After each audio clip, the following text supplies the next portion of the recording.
Good afternoon again, friends. Thank you. And I'm excited to moderate what I think is a very important, actually essential discussion on achieving course learning outcomes in media and communication studies. I think that's something that we all as educators and as industry people too, we need to have a deep grasp to ensure that we're building a strong future for our industry and for the young people coming into the industry. Before we get started on the discussion, just a quick professional introduction to our panelists. Roberto Fernandez is a communications expert with over 30 years of experience in journalism and with 17 years of education and communications experience in Malaysia.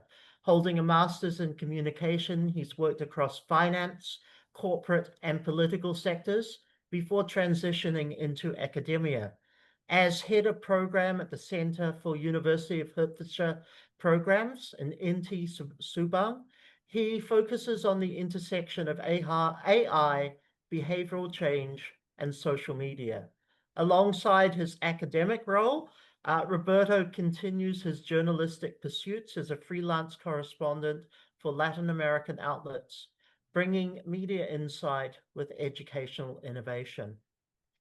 Melina Mahpuz is a senior lecturer at the Faculty of Communication and Media Studies, Universiti Teknologi MARA, UiTM, specializing in public relations and corporate communications. With over 17 years of teaching experience, she currently serves as the course coordinator for Public Relations Program. Melina holds a master's in public relations from the University of Southern Queensland in Australia and a bachelor's in mass communications from UiTM, where she is now pursuing her doctorate in reputation management. Oh, we definitely need to have a chat. Renowned for her engaging teaching style and industry-driven approach, she has advanced UiTM's regional reputation, notably through the ASEAN PR Excellence Awards initiative. Myself, I'm a professor of practice and qualitative research, as well as the academic director of the third degree. My interests span higher education commercialization, research studentship, and of course, crisis communication. I've been involved in the tertiary education sector since the early 1990s. I currently contribute to several Southeast Asian and European universities. I'm the co-chair of the PRCA Global Qualifications Board and a member of the editorial board for South Asian Journal of Management Case Studies. I sit on the advisory board of ICOM-GAM and the advisory board for the International Journal of Interdisciplinary Research. And I'm an affiliate of the Doctoral Education and Academia Research Centre, or GEA, at the University of Warwick. Until recently, I was also an associate editor and special editions editor for SeamSearcher. My current research is at the intersection of AI and doctoral student experience. Now, with all of the formalities out of the way, let's get into the real focus of what this panel is about, achieving course learning outcomes and media communication studies. So I'm going to throw open the first question to Melina, please. How do you go about designing your teaching strategies to ensure, that course learning outcomes are achieved effectively? Okay, thank you very much for having me online. I am ecstatic to be here to talk about course learning outcome for the media and communication studies. So as for us in UiTM, well, basically all public universities and private universities in UiTM will adopt the outcome-based education OBE as aligned by or as required by the MQA. So of course, to begin all this, I think our first strategy would be by identifying specific and measurables or even relevant course learning outcome for specific course. So at the end of the day, students are required, for example, if we were to link this to the Bloom's taxonomy verbs by using phrases or words such as analyze, to design, to produce. So this will reflect the outcome that we require of the students. So of course, when we talk about Bloom's taxonomy, there are cognitive levels, psychomotor, and affective. So these are the things that is considered in the development of the curriculum and courses at our university.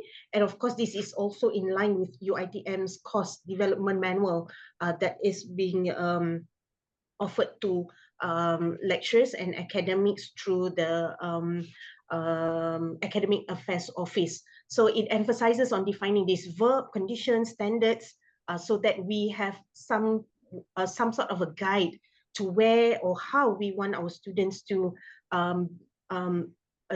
what we want our students to achieve at the end of a certain course. So next comes the, I think, when the verb is there, when the objectives are there, what we do then is we map the teaching strategies. How do we actually help students in achieving this true constructive alignment? So this will ensure the course delivery, the assessments that we map out, and even the rubrics, grading are all aligned with the intended outcome of the course.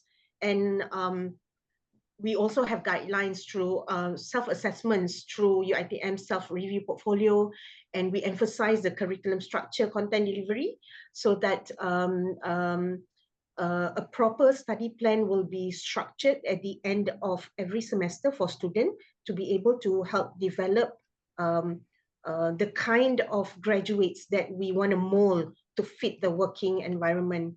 And of course, I think every university now, including UiTM, will have activities or teaching and learning activities in class, which are centered around student-centered learning, which requires us to use more active and interactive and engaging methodologies in teaching in class, such as the uses of real-life case study discussion, simulations and roles play. For example, my concentration is in public relations. So what we do in class is we present real life cases, and we require students to come up with simulation, for example, in media relations, or for example, a press conference or a crisis management team, so that they will have experience in the classroom of how these things are managed outside in the real life.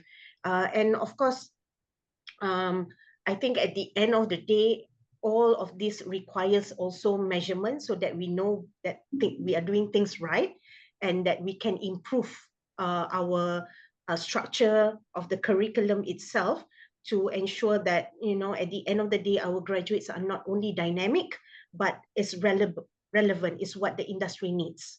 So I think that's what UiTM is doing at the moment. Thanks, Melina. I actually appreciate that, and you hit the nail on the head with certainly with one thing that I'm very strong about believing in, and it's molding the kind of graduates that we want out there. And I think that was your exact words, if I wrote them down well. I think that becomes very, very important. I want to change tack a tiny bit now and open this up for both of the panelists, this particular question. And I'd like to explore what role technology plays, whether that be AI, whether it be gamification, just a plug for Sandana there, or whether it just be digital tools. But what role does technology play in supporting our course learning outcomes in media and communications education? And more importantly, not just, you know, talking about what the role is, how do we as educators actually go about embedding these in both our teaching and our assessment? So that's for both of you, whoever wants to tackle it first. Please. Mr. Roberto, you want to go first? Thank you very much, Melina. Thank you very much, Craig, and thank you very much to the Institute for the invitation, and really, really nice to be here with you guys. Definitely. I mean, during the presentation, my introduction, you realize that I'm an AI advocate. I'm an early adopter. ChatGPT was released 22nd November 2022. I was in on the 23rd. So you can imagine how much engage and push I personally have brought to the institution to really move towards adoption of AI, not just in the way that we deliver, but understanding most importantly to try to understand how we educators can leverage on this tool. I'm totally an advocate of an ethical and proper use of artificial intelligence. I myself have conducted a couple of trainings in-house for our colleagues precisely. I have certified myself with AI prompting, how to use properly, how to take advantage of it, to the extent that right now I have the possibility to use AI to incorporate and design my rubrics aligned with the program learning outcomes, aligned with the core learning outcomes, aligned with all the national development goals and everything. And it's impressive that we're doing it properly, then allow us, at least to us here at INTI or at the university, at the college, what we are doing it is to allow the students to use it and identify how they can use it, different levels of incorporation. We have already our AI policy, not just for the staff but also for the students, that we delivered last semester here at INTI. And we conducted series of seminars to the students to tell them this is how you have to use it, and depending on the learning outcomes, the practicality, what is exactly what we need to assess in the particular module, we allow the students to either fully utilize AI in certain level, or completely do not utilize AI. One challenge that we are using technology precisely in for us is to redesign our assessments, because of course when it comes to written assessments, there's no way that we can move away from the students using different tricks to try to humanize the AI that they do. So it's a challenge, definitely. But that is in terms of AI. In terms of other technologies, as you mentioned, Greg, because it's not just AI itself, we are all for it. In terms of gamification, we have series every semester. We have different trainings where our champions for gamification share the examples and their experiences that they do, because we believe precisely that, I mean, we know that attention span of our students right now is very short, but when we bring them into the gamification area, then you have them all there in the control. And most importantly is that the game that has to be designed for learners is different. The complexity has to be different from different levels. So we cannot apply the same game as we are doing in foundation to the ones who are at senior level. So we have this different kind of gamification apply. In fact, I was just receiving a few hours ago a sharing session that there will be one of our lecturers in psychology applying role play games to teach concepts related to business. So it's like, that's crazy. So we are all for it. Application of technology, I think that right now, definitely we cannot run away from it. And it's exactly like the calculator. Remember those days when we're very like, oh no, you cannot use the calculator. I always told everybody, why don't better we use how to use a calculator properly to take advantage, because the calculator is not gonna go away. You know, so the earlier we adopt technology, the better we can take advantage of it, and the results are going to be, I believe, tremendous. The key is train the users how to use it properly, and the more they use it properly, it's going to develop a behavior. Over to you, Dr. Medina. I may just add a few more things. I think I totally agree. We cannot run away from using AI, especially in teaching. But I think we see AI and other technology as enablers. So it helps us structure, for example, in teaching, just as easy as structuring an assignment to creating rubrics for us to ease teaching and learning process. But at the end of the day, they do not have a soul, especially like in PR writing. You can definitely tell if a student submit an assignment which is, produced by ChatGPT, because, totally the way they present in class, the way they speak in class is totally different from what they submit. So there you go, So I think it's about teaching them again how to use it properly, and to also enable teachers like us to understand ways to teach them how to use it properly in terms of prompting, in terms of giving a proper instruction to ensure that the outcome of the output from the technology or AI based technology is will not only be something that is tangible, rather than something that can be felt. So I think this is what AI does not have, the emotions that we as teachers still win at the end of the day because of that, because of the emotion and empathy. So just yesterday we had a discussion we had a panel discussion, and one of our panelists was Mr. Effendi Zulkifli. He is the founding CEO of Center of AI, Blockchain and Advanced Research in Malaysia. So this research center is in the final stage of developing an ethic guidelines on how to use AI. And it is done specifically in a Malaysian context, yeah, for B2B, which includes education institution. So this book is coming out really soon, or this guideline is coming out really soon, that I feel even us as teachers and lecturers should dive into it to see how we can use AI as a leverage, use and not abuse. And another thing we have in UiTM itself is we are actually in a final stage of drafting our own system to measure AI use. Now assignments are submitted through Turnitin.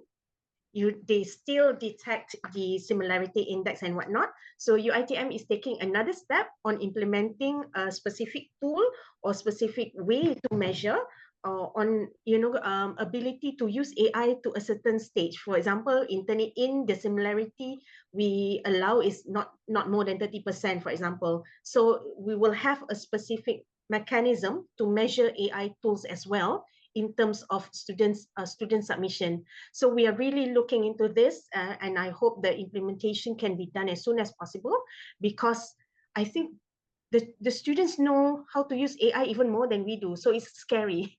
So I need to learn more. I need to go.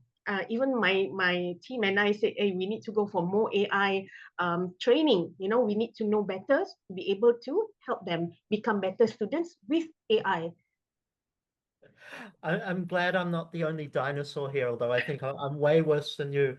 Roberto talks about day one of ChatGPT being on it. I was so adamant against it. I've only just started using it this year. And the irony is my own research is on AI use with postgraduate education. I think there's an interesting reflection that I'd like to make. And you brought up both the book of guidelines, and you also brought up the fact that the universities are developing policies. And my concern has actually been that universities are a little slow at developing policies, but it's very difficult to develop something that you don't know where it's even heading. At PRCA, from day one, the push was how do we bring AI into the programs that were being developed? And of course, I was involved in rewriting some of the global qualifications that they have developed, and having to have this, well, me being a dinosaur and anti-ChatGPT, having to develop this qualification and assessment framework that actually said employers want this, but universities are still 6 months behind everybody else. So that was always going to be a challenge. I think the one key takeaway that I'll take from both of you was really about the ethical and proper use. And that's where we come in as educators. It's our responsibility to ensure that our students have the opportunity to use things, but also have the opportunity to do so in a proper way, in a way that is deemed to be appropriate. Now, that kind of gives me a really good opportunity to segue into the next question for you guys. And I think one of the greatest challenges that education administrators have, not necessarily teachers, let's go to the higher ups who make decisions without always knowing things, but education administrators, but to some extent also um, course leaders, is actually keeping up with what's happening out there and keeping up with industry. So a question for you both is, how can our learning objectives, our syllabus even, be aligned with industry needs and global standards, especially given the fact that we have a very fast changing field in media and communications? Now, I'm going to ask an extra question to that, because nothing I ask is going to be simple. I also want to ask us, how do we as educators stay aligned to this? How does a dinosaur like me be one step ahead of the kids, the students, when I'm 5 steps behind? So to both of you, that's my next Can question. I? Well, we have, I believe that UiTM also have pretty much most of the academic institutions try to this is the eternal the eternal question, how to bridge the gap, correct, between academia and industry.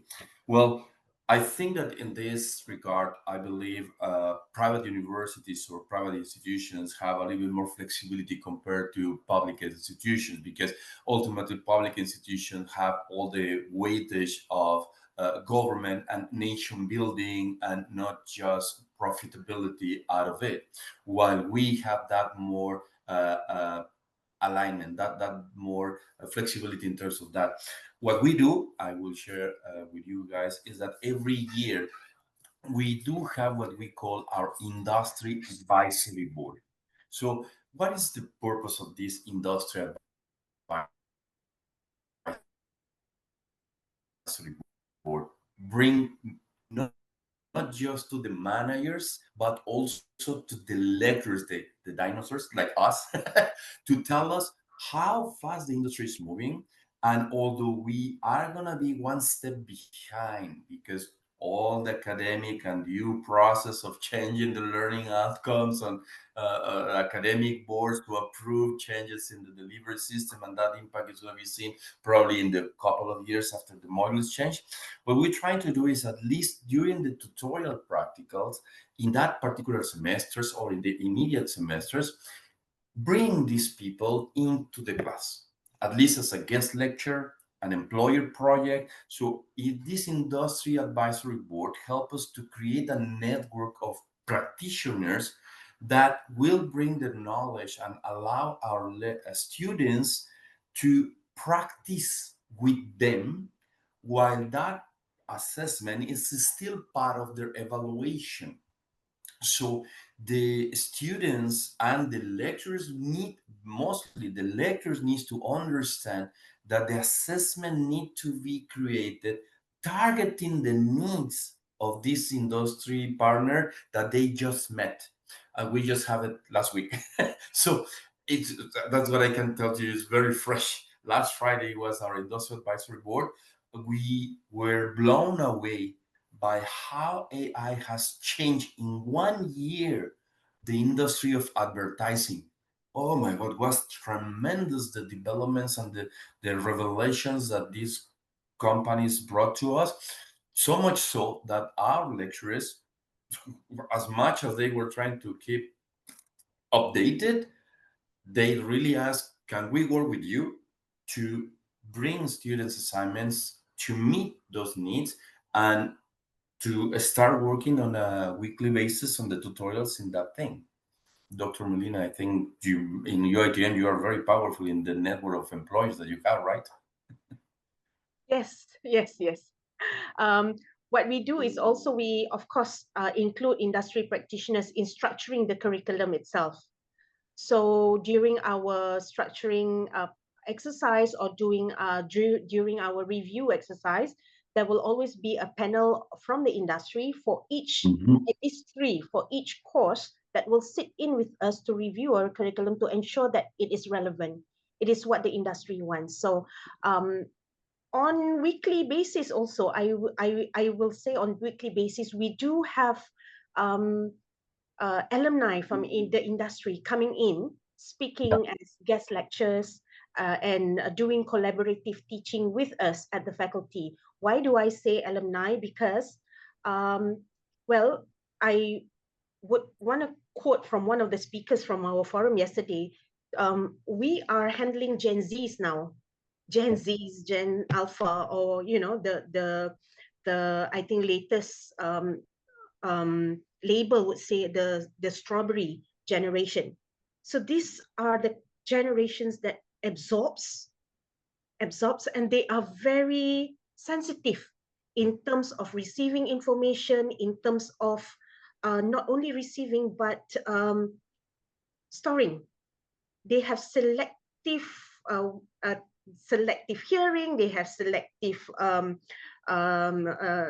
they tend to select things that they want to remember, and the focus span is very low. Attention span is very low. So we would advise that if we want to teach Gen Zs, that we either become a Gen Z ourselves or at least try to speak their language at least.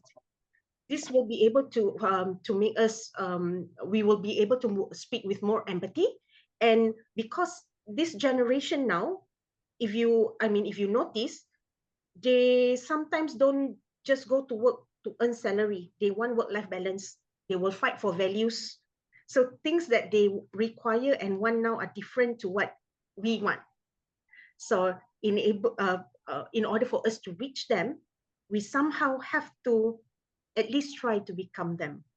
So that is what we are doing as well. So, and for me specifically, what I do is I call in alumni that are not that old and not too young. So just in the middle, so that they are able to relate with the kind of work that they are expected to do, not only as fresh graduates, but the executive level, not so much of the senior level management. You want to hear from the CEOs, you want to hear from, the managing director and whatnot, but these students are not going to reach that level in another maybe 10 or 15 years. No. Yes. When they enter the world, their expectation is different to what they will see. So why not let them see what they are really walking into in the next 1 year or so? So bring in Gen Zs to speak with Gen Zs, or at least Gen X, somewhere, close to them. So then they can relate better. And of course, when it comes to industry collaboration and whatnot, of course, there are guidelines by MQA that we need to fulfill. Even documentation will require us to put in our panel feedback form from the industry. So these are all measurements that are being taken care of by administrators at the not only faculty level, but university level, to ensure that there are involvement and engagement from the industry as well. Thanks for that. I love the idea of how we bring alumni in, and it really is bridging the gap. I mean, it'd be lovely if we could all make ourselves much younger again, but then we also lose some of that experience. Yes. But you're right, bringing what our graduates are going into in the next year or two, and for them to see that is actually a really great step. Sometimes we try to do that through an internship program, but that doesn't always work out. So having alumni come in as guests to talk and to run sessions is actually really brilliant. I kind of want to give a slightly cynical reflection on industry advisory boards, though. And my cynical reflection does not reflect on either of your two universities, because as I hear from you, I think you're getting it right. I've sat on a number of boards over the years. Some have been brilliant. One was actually the worst experience of my educational career. And you can pop through my LinkedIn and guess which university that was. What it really comes down to is how we embed what the board gives us rather than just ticking it off the criterion and getting a free lunch. And I've had that experience, which really resulted in nothing.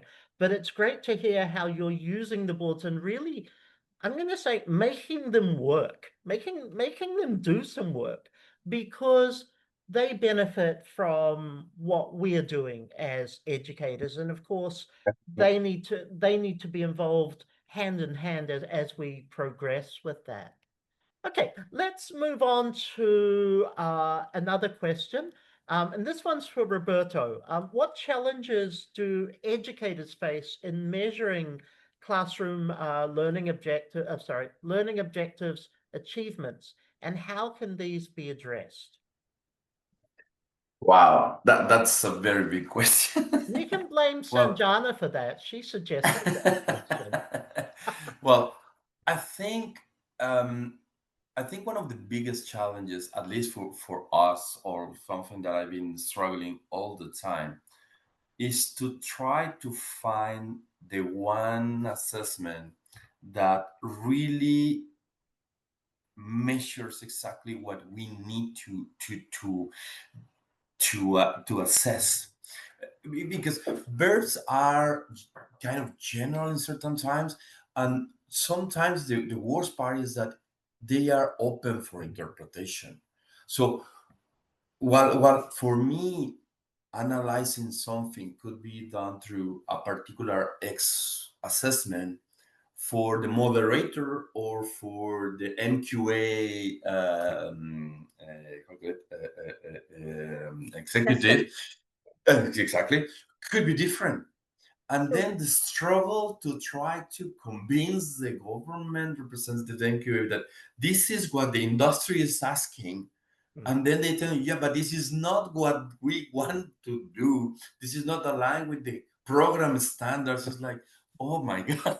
But program standards are outdated already for what the industry is asking you. So try I mean, it's very difficult. I mean, sometimes I want to do a lot of crazy things. I mean, I'm kind of challenged Two of in us. that way. I always try to push, exactly like many of us, I believe. But I have to pull the strings, I have to pull back because NQA is not allowing, it's out of the framework. Uh, for instance, I just have to let go one professional. It has been in the industry for 30 years in journalism. Okay? In 30 years. He reached the status of CEO in a particular media company. He cannot come and teach because his first degree is not aligned to mass communication. Yeah. And then you wonder, what a waste of talent and opportunities for these students to have this person who started from a very low level explore all the levels and reach everything. That person knows everything, and I have to let it go and just bring it in as a guest lecturer. True. So those are the challenges that we face, which I think that you understood what I was trying to say, that are the most overwhelming. And sometimes so much paperwork that we need to do that one wonder, so what is this information going on? How is this going to support whatever policies are we creating? I mean, I'm wasting too much time in filling out all this paperwork every semester over and over and over when I can be more productive in developing other things. I mean, I don't know. That's probably something that it keeps I, triggering me for many years. I like the I second honesty it. of your reflection. Sorry, That is Melina. definitely the case. I think even with MQA, our hands are tied. There are a lot of things we want Yes. to do with limited credit hours. There are things or Yes. courses that we have to sacrifice to fulfill the requirement, which we felt is good for the students, but we are not able to embed it into the study plan because there's just not it's not allowed. The credit hours has just been maximized, and then Exactly. even the background of the, like you mentioned, 30 years of background just go to waste because his first degree is something else, so Right? it's a waste. So what we normally do is call this CEO or this company as a client for our class and get them to grade the final assessments of the students Yeah. and give his input there, so it goes directly to the student. It doesn't need to go through all this paperwork. Exactly. And I yes, think we just that's have to find something to bypass the system. that's actually a brilliant workaround. Yes. I have a few of my own. I mean, in all honesty, I'm an economist. My degrees do not line up with what I teach. My life experience does. And I have to come in as an external consultant to be able to teach. Fortunately, internationally, that's not the case. Yeah. I've taught in multiple countries throughout Asia, Southeast Asia, Europe, and no, they care about what you bring to the table rather than what boxes you've ticked. But I think as good educators, the more workarounds we find to silly rules, the more opportunity we can bring the reality to our students. The absolute better it's going to be for everybody. So congratulations on that. Want to move into another question, and another thing that's actually a focal point of the summit for today and tomorrow, and of course also for society these days, and that's the Sustainable Development Goals issue. And this question is open to both of you. How can CLOs, or course learning objectives, be linked with broader institutional missions such as the development goals like quality education, decent work, innovation? I know we've kind of touched upon that, but maybe there's a few more things a few more examples that we could share of how you have been able to achieve that yourselves. The Melina? Yeah, if I may begin. Okay. Please. Yes. In terms of reaching SDGs in UiTM curriculum, specifically for media and communication faculty, we do embed some touch points of the SDG into our curriculum. For example, quality education, like you mentioned, technology, and a few more others, including SDG for decent work and professionalism, ethics. So while we touch base on that, sometimes, unfortunately, only at the surface, a lot of our assignments are linked to, for example, social responsibility, ethical communication, and of course, innovation in problem solving.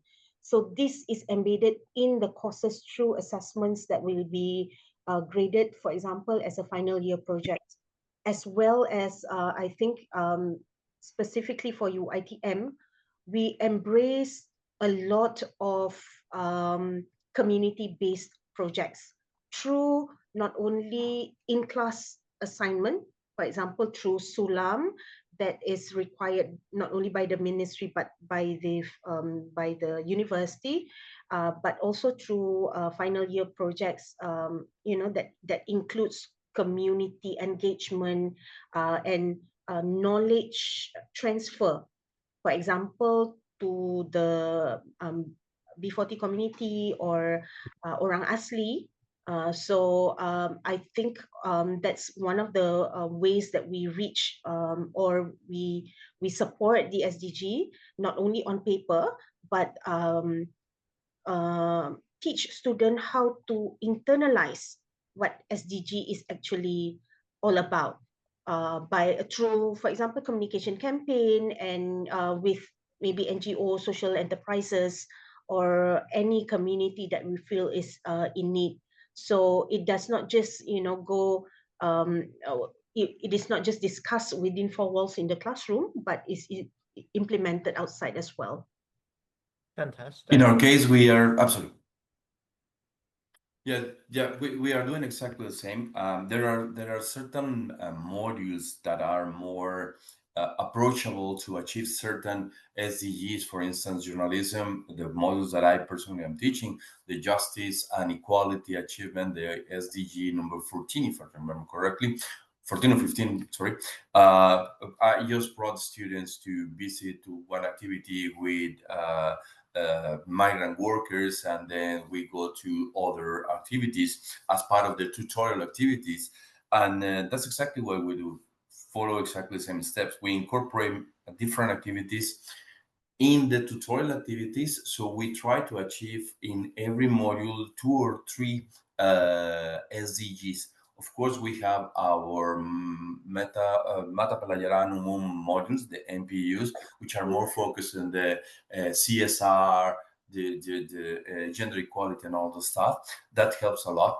But there are other modules that are mostly related to nature, which we find complicated, but then we find the workaround, and then we say, okay, well, this is journalism features. As a feature, you will ask your students to write a feature about global Right. warming, climate change, and then that's it. We hit one. So the idea Correct. is that we need to be creative. We need to be creative in the either through the assessment in certain modules to try to find ways. For instance, the collaboration is through the internships. So immediately you hit there that one, and like that. I mean, we try to find either activities or assessments that hit 1 or 2 SDGs per module. So through the whole program, ultimately students are going to be exposed to all the 17 in a more holistic manner and consciously, because they will realize that what they are doing have an impact, yeah, directly into society and into themselves. Right. I So I I think love I think it's the same practice when we table out our Yes, contents and we do the mapping. yes. We ensure Tuck, that tuck, at tuck, tuck, least, tuck. yeah, one course, will touch a certain SDG, so that Yes, at the end of a certain study plan, that the students will have to achieve everything. Yeah. yes. I think the two keywords that come through are creativity, which I'm absolutely all for, and that takes us to be aware as well.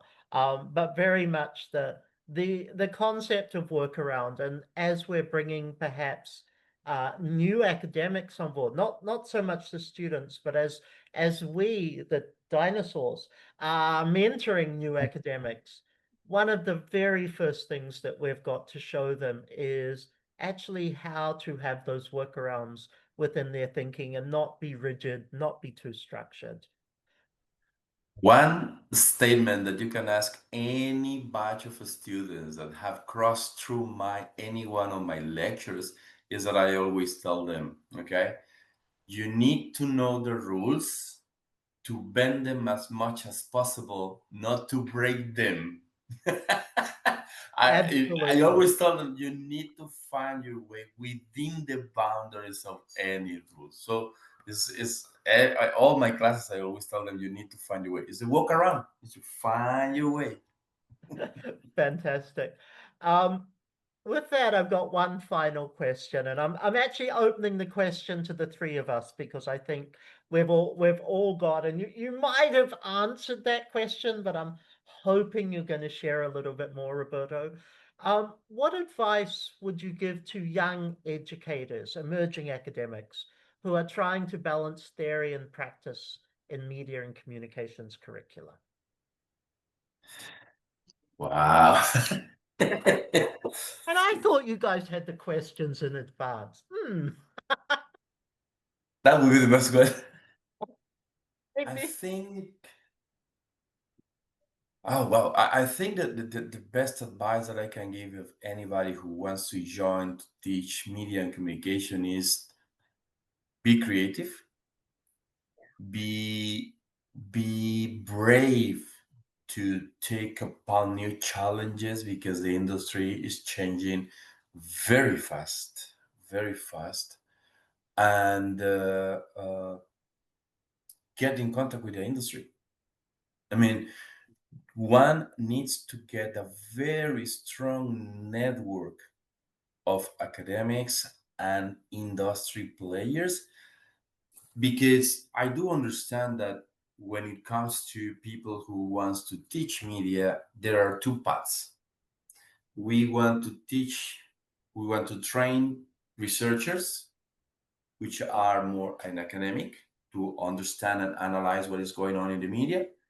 But most of us, we want to train people who are practitioners. And we cannot train practitioners if we do not understand the industry.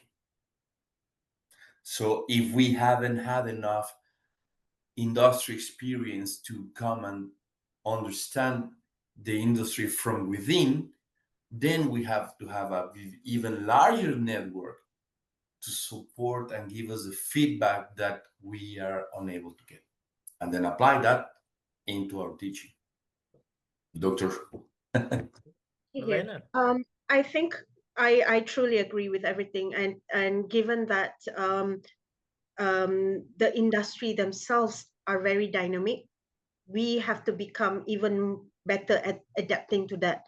And this requires a lot of engagement with the industry, being able to bend, as you say, and not become too rigid. I mean, you know, the NQA says 20 per semester, but we can go beyond that. You know, we do things, it's not like, you know, um, uh, we give them added value outside of classroom that can be done. It doesn't have to be on paper. Not everything on paper is good, you know. Sometimes they will learn it from outside the classroom. And again, I think bringing in industry partners to ensure that you also stay relevant, because at the end of the day, you want to create visibility for yourself too, so that you know, you are able to walk the talk. Fantastic. So I'm going to give a short answer to this too, and it kind of harks back to a couple of things. Um, I I I want to reflect on something that one of my mentors in teaching gave me last millennia, that he always used to bring in a newspaper to class. You know, a room full of 500 people, he'd bring in a newspaper and he'd pick out a couple of articles as to what happens.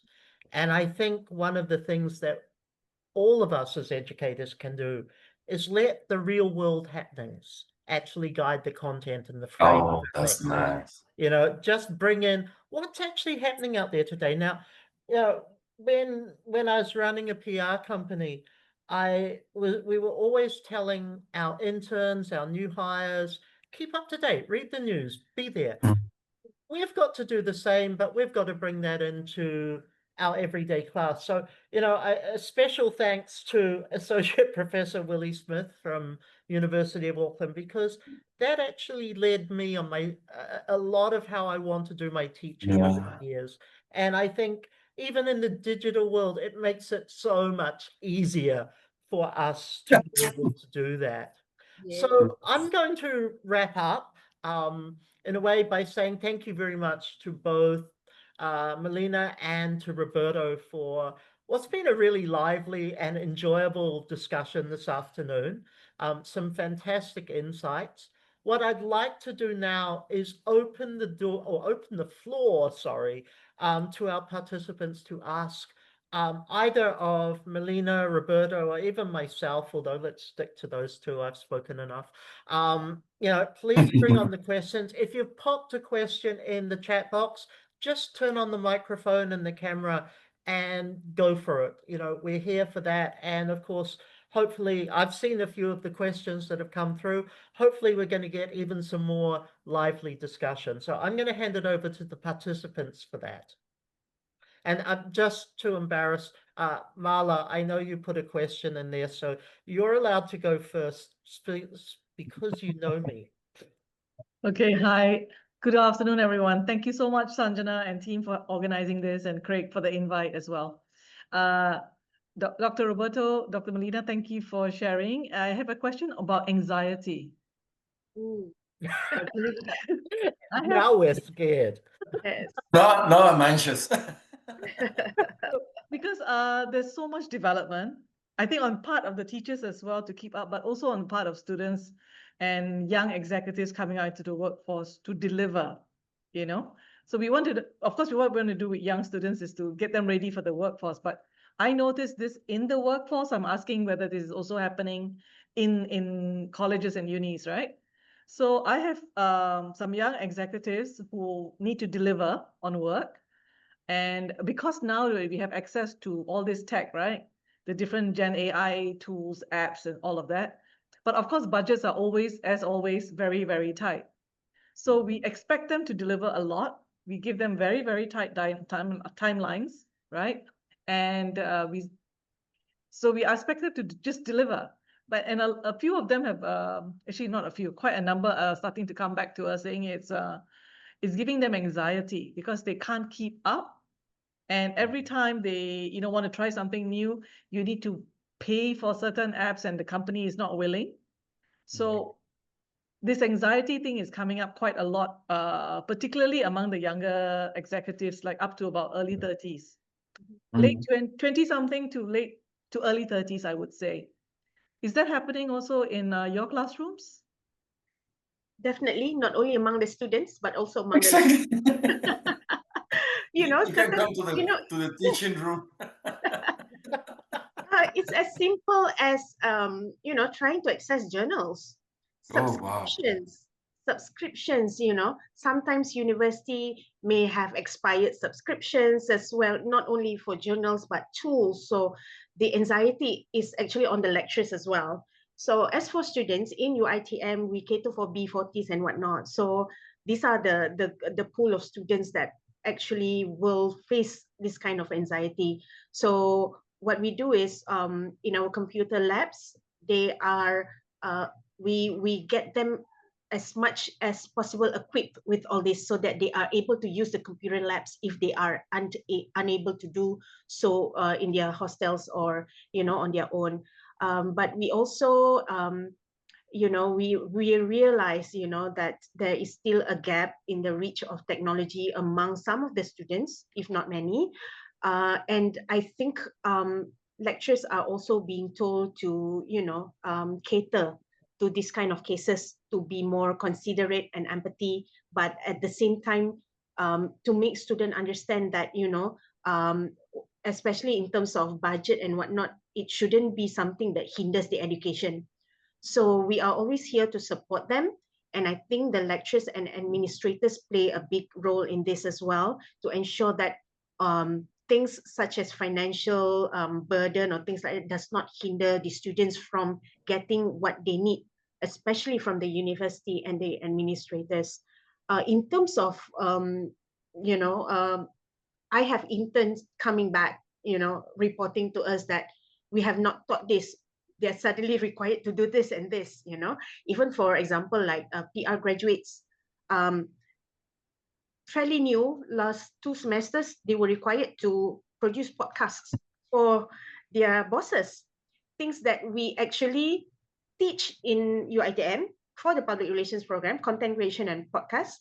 Unfortunately, with budgets and everything, we do not have a studio yet for broadcast.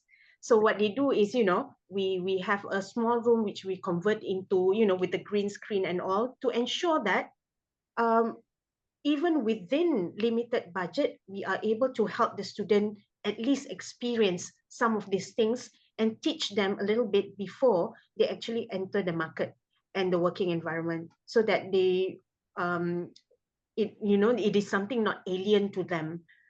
So I think that's from me. In our case, when it comes to the anxiety, I have sadly to let you know that the cases of students with diagnosed mental disorders have been increasing due to it's a combination of factors. You know what I mean? And one of them has to be with the family's economics, that put some unnecessary pressure or stress on the students because they necessarily listen of the conversations that the parents are having. So when they come to classes, they don't perform, then they improve grades and they need to repeat. And then the following semester, the student falls into the category that they need to go and seek for support. And then the letter comes in, excuse me, and I need to reduce the workload in an effort to try to reduce this anxiety, Malar. It's interesting precisely what you that you posed that question precisely because yesterday I was discussing the situation of one current student who she was trying to push herself to try to fulfill, but unfortunately, sorry, her treatment letter came to say that she has not improved, therefore she needs to reduce the workload. We try to support them. We try to not to burden that much, but the competition among themselves is also another factor that puts some pressure on them. Here in the school, what we're trying to do is offer them the necessary support in terms of encouraging. I personally encourage them to not, like we said in Malaysia, jangan malula. So go and if you feel that you cannot go by yourself, just please come see me. I help you and bring you there. Not a problem.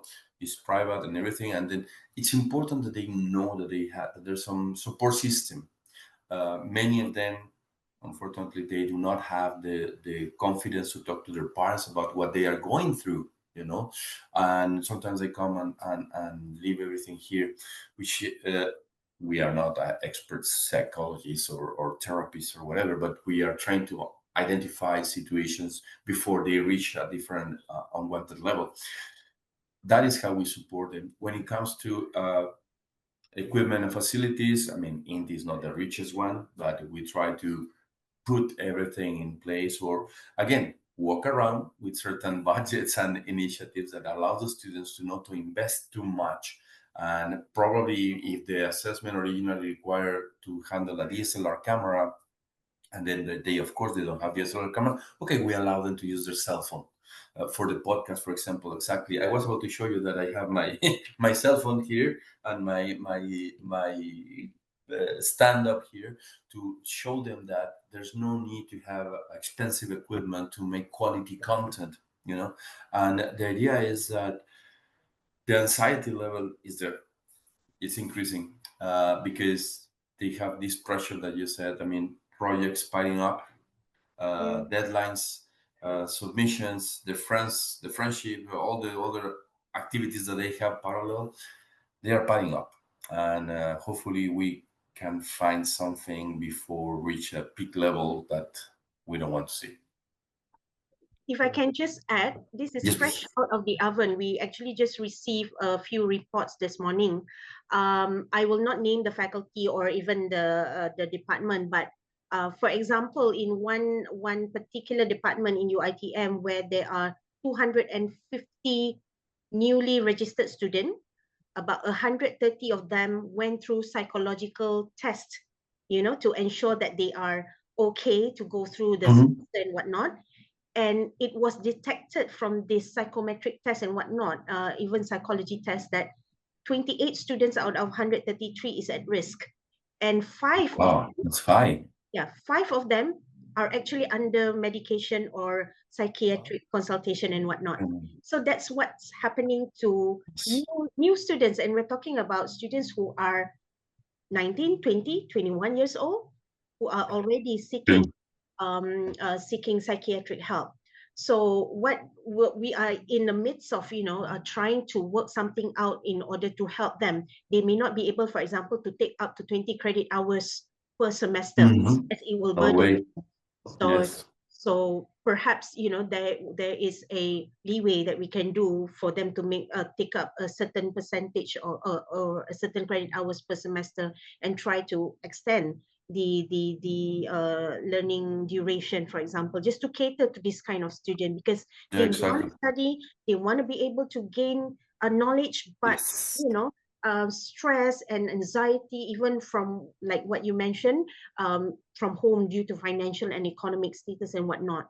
So there are students that are coming in out from the school, coming into the universities with mental and disorder and depression. And it is quite high. I think one thing, and this is actually something Marla and I talked about the other day, actually. I think we have to never to underestimate the role that COVID and the pandemic and the lockdown Oh, played on this Definitely. generation. And well you know, I done. did it during lockdowns when I was teaching educational leadership for a group of school principals in India, and we're looking at some of the challenge. And we estimated it was going to be 11 years before we get Hmm. a generation of students who had a proper childhood and a proper school experience. We've got to still work our way through that. And that's a whole different, you know, a whole different question, a whole different set of challenges. But it's a major influencer in terms of students now. So Absolutely. our kids, our students who are coming through to us at university have been screwed over by the pandemic and by the lockdowns. And we're still trying to figure out how to deal with that. No Yes. amount of online learning or anything is going to fix that because No. it was traumatic for us all. And I just want to say anxiety is everywhere. That doesn't justify it. It doesn't, sort of glorify it in any way, but it comes from so many different sources. But we all have one shared experience that has really screwed us up in a way that does influence whether we're coming into university or whether we're going out to the workplace, because that disruption in our lives changed patterns, and we have to deal with that. It So, does. And I think it Absolutely. also teaches us how to be resilient. I think this needs to be taught oh yes, and to be internalized, you know, I to think be we've resilient. got to learn ourselves sometimes. Yes, It's I, hard. that's something that Gen X are striving to resilience. yes. So let's see if there's any other questions from the audience. Prof, may I add to this conversation? I Sure. would Yes, like to please. share one of our experience. Since one of the projects we are working on, the game, it's very much technology based, and it's not just a challenge for students, it's also for educators.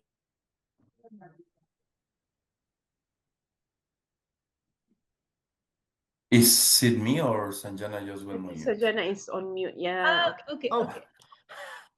So, okay, let me start over.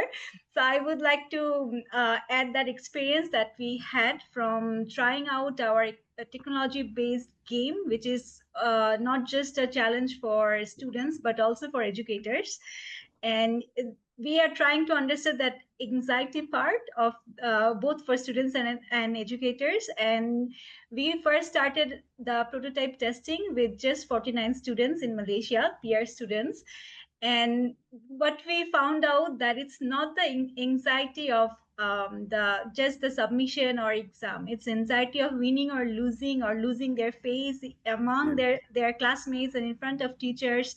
So we picked that part and we started remolding it into saying that this game will give you 10 level of this game will give you 10 transferable skills.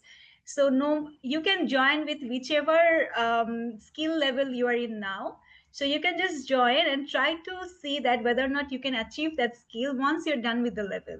So once we tried that out, we tried that in one of the classes at UPM with undergrad students. So we saw the change in marks before and after in pre-test and post-test. So we have seen that change, and after that, just to try it out among educators and students of different age group in one conference, we tested it out again with different age groups, and it was the same thing. When we said that okay, top 3 will get a prize, we have seen that anxiety just to win that game. But the moment it was reshaped into saying that okay, let's see whether or not you can achieve that skill, and people started enjoying that game more rather than just trying to Relaxed. win it. They were more relaxed, and the timing was same. At the same time, the